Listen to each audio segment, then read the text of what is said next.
चलिए गाइस, एक सवाल का जवाब दीजिए। सवाल यह है कि जब बच्चा पैदा होता है तो पैदा होते ही वो कितने साल का हो जाता है। अब आप लोग कहोगे कि क्या बचकाना सवाल है, अभी तो बच्चा पैदा ही हुआ है तो साल की बात कहां से आ गई। आप अपनी जगह ठीक हो सकते हैं, लेकिन सवाल बचकाना नहीं है। क्यों, मैं आपको बताता हूं। मैं बात कर रहा हूं यहां पर साउथ कोरिया में जन्मे बच्चों की। क्या आपको पता है कि साउथ कोरिया में जो बच्चा जन्म लेता है वो पहले दिन ही 1 साल का माना जाता है। अब ऐसा क्यों होता है, उसके पीछे का रीजन है कि वहां के लोगों का यह मानना है कि बच्चे ने 9 महीने पेट में भी निकाले हैं। इसीलिए जब वो पैदा होता है तो बजाय उसे 1 दिन का मानने के वो उसे 1 साल का मानते हैं। क्या ये इंटरेस्टिंग फैक्ट इसके पहले तक आपको पता था? और अगर नहीं पता था तो चैट सेक्शन में जरूर लिखिएगा। गाइस, मुझे इंटरेस्टिंग फैक्ट जानने और उसे बताने में बड़ा मजा आता है क्योंकि इससे नॉलेज बहुत बढ़ती है। तो चलो आज इस वीडियो में मैं आप लोगों को एक और इंटरेस्टिंग फैक्ट बताता हूं, लेकिन उससे पहले मेरा एक सवाल है। क्या आप मुझे बता सकते हैं कि पूरी ही दुनिया का सबसे ज्यादा खाया जाने वाला बिस्किट कौन सा है? तो चलो मैं इसका जवाब दे ही देता हूं। इस सवाल का जवाब है पार्ले जी। जी हां गाइस, पार्ले जी, जिसके एक दिन में लगभग 48 करोड़ पैकेट खाए जाते हैं।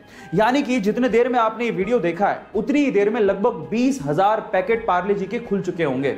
है ना गाइस अमेजिंग फैक्ट। चलिए गाइस, एक सिंपल सा सवाल पूछता हूं। मेरा सवाल यह है कि टेलीफोन का आविष्कार किसने किया था? जरा गैस करिए।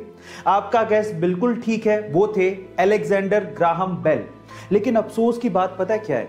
अफसोस की बात यह है कि जिस टेलीफोन का आविष्कार ग्राहम बेल ने किया था उसका उपयोग वो अपने ही घर पे अपनी मां से और अपनी पत्नी से बात करने के लिए नहीं कर सकते थे।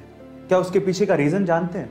उसके पीछे का रीजन यह है कि उनकी मां और उनकी पत्नी दोनों डेफ यानी कि बहरी थी, वो सुन नहीं सकती थी। ऊपर वाले का खेल देखिएगा गाइस। क्या आपको इसके पहले तक ये बात पता थी? और अगर नहीं पता थी तो चैट सेक्शन में जरूर लिखिएगा। एक बार एक बच्चे ने चिड़िया को कीड़े मकोड़े खाते देखा तो उसे लगा कि उड़ने के लिए कीड़े मकोड़े खाना जरूरी होता होगा। तो उसने कुछ कीड़े इकट्ठे किए और उनका घोल बनाकर अपने दोस्त को पिला दिया और उसके उड़ने का इंतजार करने लगा। वो दोस्त उड़ तो नहीं पाया लेकिन बीमार पड़ गया, जिसकी वजह से उसकी मम्मी से उस बच्चे को डांट सुननी पड़ी।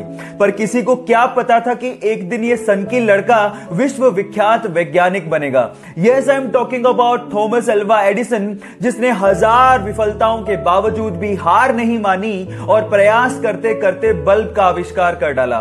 उनके हिसाब से सफलता निश्चित है अगर आप एक बार और प्रयास करो तो। सिक्किम में एक भारत चाइना बॉर्डर पर 14,000 फीट की ऊंचाई पर तैनात एक भारतीय सैनिक को सेना के लिए सामान लेके जाना था। अचानक से ग्लेशियर की चपेट में आने की वजह से उसकी मृत्यु हो गई। उसका शव 3 दिन तक लगातार भारतीय सेना ढूंढती रही लेकिन उसका शव ही नहीं मिला। उसके बाद जो हुआ वो अनबिलीवेबल था।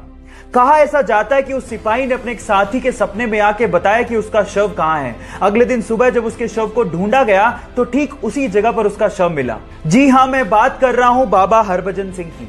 और गाइस, कहा तो यह भी जाता है कि आज भी उनकी आत्मा भारतीय चाइनीज बॉर्डर पर हमारे देश की रक्षा कर रही है। और वहां पर चीन और भारतीय सैनिकों के बीच में जब भी कोई मीटिंग होती है तो उनके लिए एक स्पेशल चेयर छोड़ी जाती है।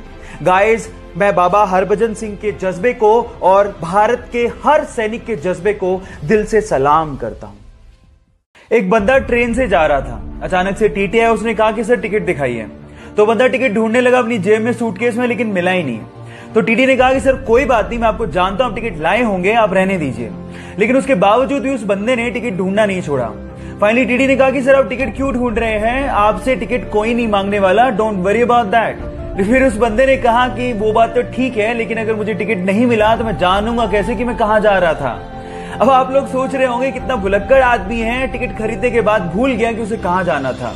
लेकिन let me tell you guys, मानव इतिहास में उस व्यक्ति का आईक्यू लेवल सबसे ज्यादा माना गया है। Yes, I am talking about Albert Einstein, जो अपनी theory of relativity and E=mc² जैसी इक्वेशंस के लिए विश्व विख्यात हैं। बात अजीब है लेकिन सच है।